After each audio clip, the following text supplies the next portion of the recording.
Bismillahirrahmanirrahim. Assalamualaikum warahmatullahi wabarakatuh.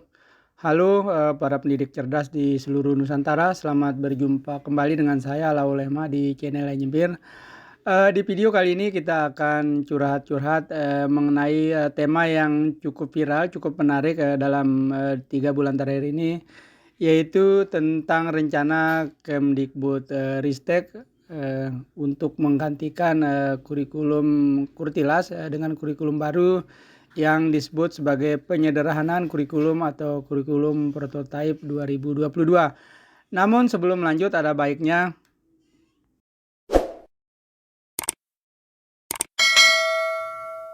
teman-teman guru cerdas di seluruh Nusantara, kita kembali lagi ke pembicaraan mengenai kurikulum prototipe atau kurikulum yang disederhanakan. Sebetulnya apa sih yang dimaksud dengan kurikulum ini? Kurikulum prototipe ini sebetulnya adalah sebuah opsi saja atau pilihan yang diberikan oleh pemerintah kepada lembaga pendidikan dari PAUD hingga jenjang SMA. Artinya diberikan pilihan untuk melengkapi proses belajar mulai dari tahun 2022 hingga 2024. Karena kita tahu di masa pandemi ini para siswa telah mengalami proses yang namanya learning loss atau kehilangan pembelajaran baik dari sisi literasi maupun numerasi.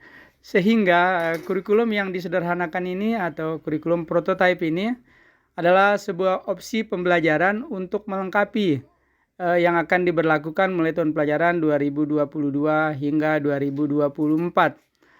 Seperti kita ketahui bahwa lembaga yang mengalami perubahan kurikulum ini dari PAUD hingga SMA tentu ada banyak hal yang berubah dalam kalau kita kaji, kita bandingkan dari kurikulum K13 atau Kurtilas dengan kurikulum prototipe ini. Namun dalam video kali ini kita akan fokus hanya membicarakan mengenai struktur dan karakteristik kurikulum jenjang SMA. Curhatan pertama kita akan kita kaji mulai dari pembeda antara Kurtilas dengan kurikulum prototipe. Pembeda yang pertama adalah Kurtilas mengunci jam pelajaran per pekan atau per minggu, sementara kurikulum prototipe itu mengunci jam pelajaran per tahun. Sehingga nampak kalau kita amati dari tabel yang ada, struktur kurikulum di SMA itu tertulis di Kurtilasnya itu jumlahnya hanya 3 di kelas 10, 3 di kelas 11, dan 3 di kelas 12. Sementara di kurikulum prototipe itu ditulis dengan jumlah 108, 72, 180 dan sejenisnya. Itu menunjukkan adalah jumlah jam dikunci per tahun. Nah, ini dianggap sebagai sebuah penyempurnaan. Kenapa? Karena di Kurtilas yang mengunci jam per pekan, guru dan lembaga pendidikan memiliki kewajiban untuk menuntaskan materinya. Sementara di Kurtilas, lembaga pendidikan maupun guru memiliki kewenangan, keluasan, fleksibilitas untuk mengorganisasikan materi-materi yang akan diajarkan sesuai dengan karakteristik, sesuai dengan ciri khas lingkungan pendidikannya.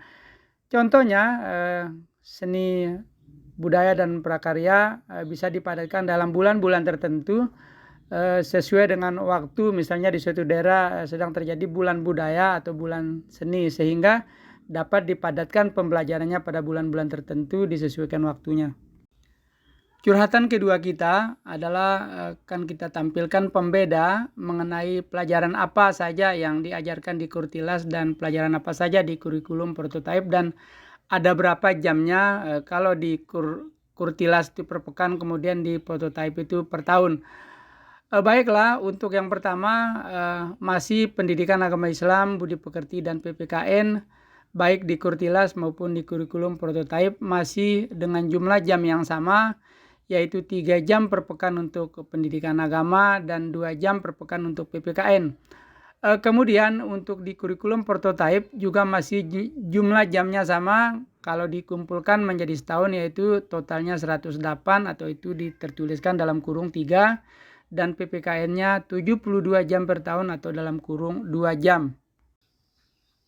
Kemudian ada mata pelajaran yang mengalami penambahan jam, di mana bahasa Indonesia dengan matematika di Kurtilas dengan 4 jam per minggu atau 144 total jam per tahun. Di kurikulum prototype dia bertambah menjadi 5 jam per pekan dengan total 180 jam per tahun. Kemudian yang berikutnya bahasa Inggris di Kurtilas dengan 2 jam per pekan atau total 72 jam per tahun. Di kurikulum prototype dia bertambah menjadi 4 jam per pekan atau 144 jam total jam per tahun. Berikutnya ada mata pelajaran yang mengalami penggabungan, di mana seni budaya, prakarya, dan kewirausahaan di Kurtilas dengan masing-masing 2 jam per minggu atau total 72 jam per tahun. Di kurikulum baru prototype dia hanya menjadi satu pelajaran saja, namanya pelajaran seni dan prakarya dengan total 72 jam per tahun atau 2 jam per minggu. Kemudian ada mata pelajaran yang mengalami pengurangan jam, yaitu pendidikan jasmani, olahraga, dan kesehatan dengan 3 jam per minggu atau total 108 jam per tahun. Di kurikulum prototype dia hanya menjadi 2 jam per minggu atau total 72 jam per pekan. Kemudian ada 4 mata pelajaran di Kurtilas yang menjadi ciri khas jurusan, di mana matematika, biologi, fisika, dan kimia yang menjadi ciri khas peminatan IPA dengan masing-masing 3 jam per pekan atau dari keempatnya 12 jam per pekan. Kemudian di kurikulum prototype dia hanya menjadi pelajaran IPA saja dengan 4 jam per pekan atau 144 total jam per tahun.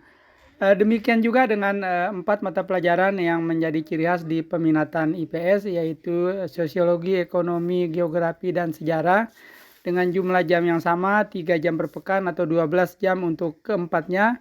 Di kurikulum prototype dia hanya menjadi satu pelajaran yang namanya pelajaran ilmu pengetahuan sosial dengan 4 jam per minggu atau total 144 jam per pekan.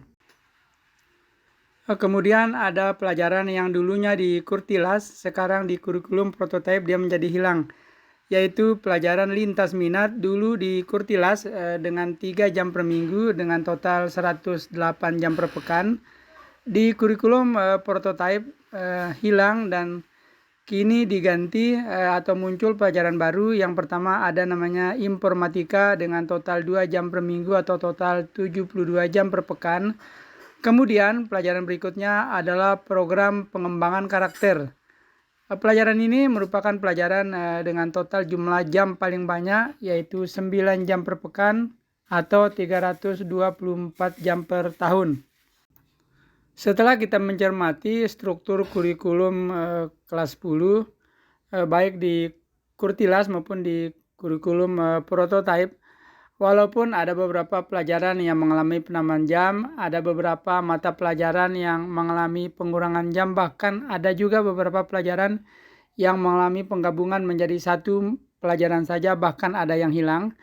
Tetapi secara keseluruhan jumlah total jamnya adalah sama, di mana 42 jam per pekan baik di Kurtilas maupun di kurikulum prototype atau total maksimal jam per tahun yaitu 1512 jam. Apabila kita mencermati struktur kurikulum yang ditampilkan di kurikulum yang disederhanakan atau kurikulum prototype, nampak jelas di situ kita lihat ada beberapa mata pelajaran yang mengalami pengurangan jam, ada beberapa mata pelajaran yang dihapus, dan ada juga mata pelajaran yang digabung.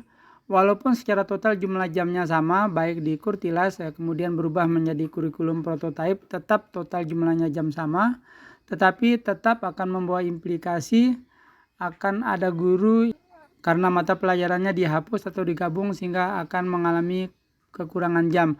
Dampaknya pasti mau tidak mau guru tersebut dipaksa untuk harus mengampu mata pelajaran lain. Curhatan berikutnya mengenai penjurusan, di mana di Kurtilas penjurusan itu dimulai dari kelas 10, baik di penjurusan MIPA, IPS maupun bahasa. Di kurikulum prototype, kurikulum yang disederhanakan, penjurusan itu tidak bisa kita temukan lagi dengan argumen bahwa peserta didik kelas 10 masih harus meneruskan mata pelajaran dari kelas 9 SMP sebagai fondasi untuk menentukan mata pelajaran pilihannya yang akan mereka ambil di kelas 11 dan 12. Masih mengenai penjurusan, sekali lagi jika di Kurtilas kita menemukan adanya peminatan atau penjurusan siswa mulai dari kelas 10, maka peminatan di kurikulum baru ini tidak kita temukan lagi. Yang ada adalah diganti dengan siswa diwajibkan untuk memilih mata pelajaran dari kelompok peminatan masing-masing, satu pelajaran dari kelompok MIPA, satu dari kelompok IPS, dan satu dari kelompok bahasa vokasi. Apabila di suatu sekolah yang tidak membuka peminatan bahasa, maka siswa diperbolehkan untuk memilih satu mata pelajaran dari kelompok MIPA atau IPS dan dua mata pelajaran dari kelompok MIPA dan IPS. Dan pemilihan mata pelajaran di kelompok peminatan ini baru dimulai dari kelas 11 sampai dengan kelas 12. Curhatan kita masih seputar penjurusan. Sangat menarik apabila kita cermati struktur kurikulum kelas 11 Kurtilas dengan struktur kurikulum kelas 10 dan kelas 11 di kurikulum baru ini. Nampak ada permainan utak-atik jam, penambahan dan pengurangan jam. Nampak di kolom sebelah kiri kalau kita lihat struktur kurikulum kelas 11 masih pelajaran pendidikan agama PPKN tidak mengalami perubahan jam baik penambahan maupun pengurangan. Kemudian pelajaran bahasa Indonesia dan matematika di Kurtilas baik kelas 10 maupun kelas 11 tetap 4 jam. Begitu kita cermati di kurikulum baru ini, bahasa Indonesia dan matematika di kelas 10 menjadi 5 jam pelajaran. Kemudian begitu naik ke kelas 11 dikurangi lagi hanya menjadi 3 jam. Demikian juga dengan pelajaran bahasa Inggris, kita cermati di struktur kurikulum Kurtilas kelas 10 dan 11 tetap stagnan dengan 2 jam. Begitu di kurikulum baru ini, di kelas 10 dia mengalami penambahan menjadi 4 jam, kemudian setelah naik ke kelas 11 berubah menjadi 3 jam. Kemudian pelajaran seni budaya dan prakarya di Kurtilas baik kelas 10 maupun kelas 12 dengan masing-masing 2 jam per minggu. Di kurikulum baru ini menjadi satu pelajaran yang berdiri sendiri yang digabung namanya menjadi seni dan prakarya dengan hanya 2 jam. Dan pelajaran pendidikan jasmani, olahraga dan kesehatan juga mengalami fluktuatif naik turun jumlah jam. Di Kurtilas dari kelas 10 sampai dengan kelas 12 dengan 3 jam per minggu. Kemudian di kurikulum baru ini di kelas 10 dikurangi menjadi 2 jam. Kemudian setelah naik ke kelas 11 menjadi 3 jam. Masih di seputaran peminatan sangat menarik untuk kita cermati. Jadi peminatan ini adalah istilah yang muncul di Kurtilas dengan 4 mata pelajaran ciri khas di MIPA yaitu matematika, fisika, kimia, dan biologi. Kemudian sosiologi, ekonomi, geografi, dan sejarah di peminatan IPS dengan masing-masing 4 jam. Di kurikulum baru ini tidak lagi kita temukan peminatan. Yang ada adalah siswa diwajibkan untuk memilih mata pelajaran dalam kelompok peminatan, di mana kelompok peminatan MIPA menyiapkan 7 mata pelajaran meliputi biologi, fisika, kimia, informatika lanjutan, ilmu kesehatan, matematika lanjutan, dan matematika terapan dengan semuanya 6 jam per minggu atau total 216 jam per tahunnya. Demikian juga untuk kelompok peminatan ilmu-ilmu sosial, alternatifnya ada 5 mata pelajaran yang disediakan, yaitu geografi, sejarah, sosiologi, ekonomi, dan antropologi dengan jumlah jam yang sama yaitu 6 jam per minggu atau 216 jam per tahun. Kemudian alternatif pemilihan ketiga yaitu kelompok peminatan bahasa dengan 3 alternatif mata pelajaran yaitu bahasa dan sastra Indonesia, bahasa dan sastra Inggris, kemudian bahasa dan sastra asing lainnya. Kemudian yang terakhir disediakan juga alternatif pilihan untuk pendidikan kecakapan hidup atau vokasi, yaitu meliputi pendalaman dunia kerja, mata pelajaran vokasional, dan kewirausahaan dengan masing-masing hanya 2 jam per pekannya atau 72 jam per minggu. Terkait dengan pemilihan kelompok mata pelajaran yang dilaksanakan di kelas 11 dan 12 sebagai pengganti dari penjurusan waktu di Kurtilas, rambu-rambu yang harus dipatuhi antara lain setiap SMA wajib membuka 7 mata pelajaran dasar minimum meliputi pendidikan agama dan budi pekerti, PPKN, bahasa Indonesia, matematika, bahasa Inggris, seni dan prakarya, dan yang terakhir ada pendidikan jasmani. Kemudian yang berikutnya 3 mata pelajaran kelompok MIPA dari 7 mata pelajaran yang disediakan. Kemudian 3 mata pelajaran kelompok IPS dari 5 mata pelajaran disediakan, dan 1 mata pelajaran kelompok vokasional atau kecakapan hidup. Kemudian siswa diwajibkan untuk mengambil minimal 3 mata pelajaran pilihan dengan syarat minimal 1 mata pelajaran kelompok MIPA, 1 mata pelajaran kelompok IPS, dan 1 mata pelajaran kelompok bahasa atau vokasional. Terkait dengan rambu-rambu yang sudah kita jelaskan tadi, kemudian kita coba paparkan simulasinya, kemudian kita bandingkan dengan struktur kurikulum 2013 atau Kurtilas. Nampak jelas di kurikulum baru ada mata pelajaran dasar minimal dengan 7 mata pelajaran. Kemudian yang berikutnya siswa memilih pelajaran fisika di kelompok MIPA, memilih pelajaran ekonomi di kelompok IPS, dan memilih kelompok bahasa asing lainnya dalam kurung bahasa Jerman di kelompok bahasa. Kemudian apabila di Kurtilas masih kita kenal istilah ekstrakurikuler wajib yaitu pramuka, maka di kurikulum baru ini diganti dengan kreativitas, aktivitas, dan layanan sosial dan kemanusiaan, di mana layanan sosial dan kemanusiaan ini menjadi hal yang wajib untuk dilakukan minimal 1 kali dalam 1 semester. Dan berlanjut ke kelas 12 di kurikulum baru ini, untuk mata pelajaran dasar tidak mengalami perubahan. Kemudian yang mengalami perubahan adalah di pilihan di pelajaran kelompok bahasa, di mana kelompok MIPA, kelompok IPS tidak mengalami perubahan. Kemudian di kelompok bahasa mengalami perubahan, di mana dulunya kelas 11 memilih bahasa asing atau bahasa Jerman. Kemudian di kelas 12 diganti dengan vokasional atau jurusan pertamanan. Kemudian yang berikutnya yang mengalami perubahan adalah kreativitas, aktivitas, dan layanan sosialnya. Jika di kelas 11 kita beri contoh kreativitasnya adalah seni lukis, maka kelas 12 diganti dengan tari tradisional dan seterusnya.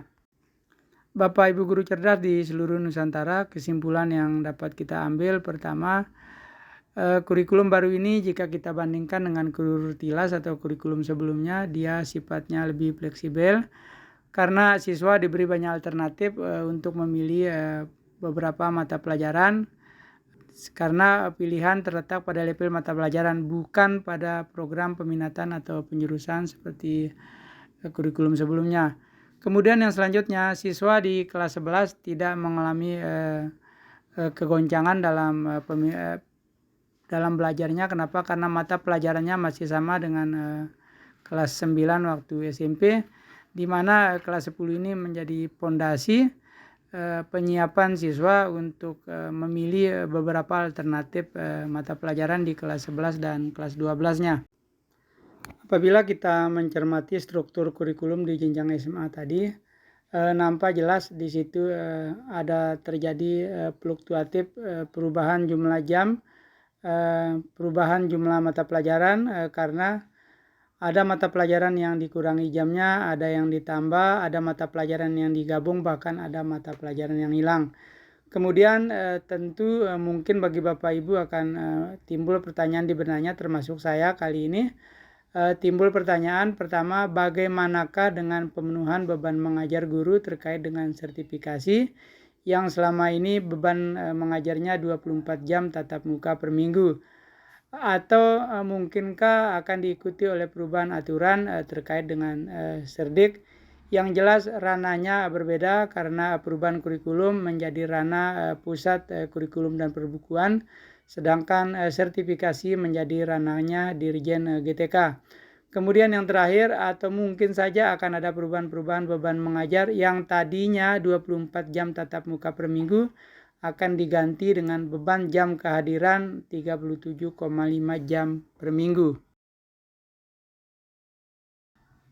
Bapak Ibu guru cerdas di seluruh Nusantara, demikianlah paparan mengenai perubahan kurikulum menjadi kurikulum prototipe. Terima kasih kami ucapkan kepada Bapak Ibu seluruhnya yang telah dengan setia dan sabar menyimak video yang kami suguhkan. Terima kasih juga atas dukungannya, atas subscribe, share, dan like untuk menyemangati kami untuk memproduksi membuat video-video selanjutnya. Billahi taufiq wal hidayah. Wassalamualaikum warahmatullahi wabarakatuh.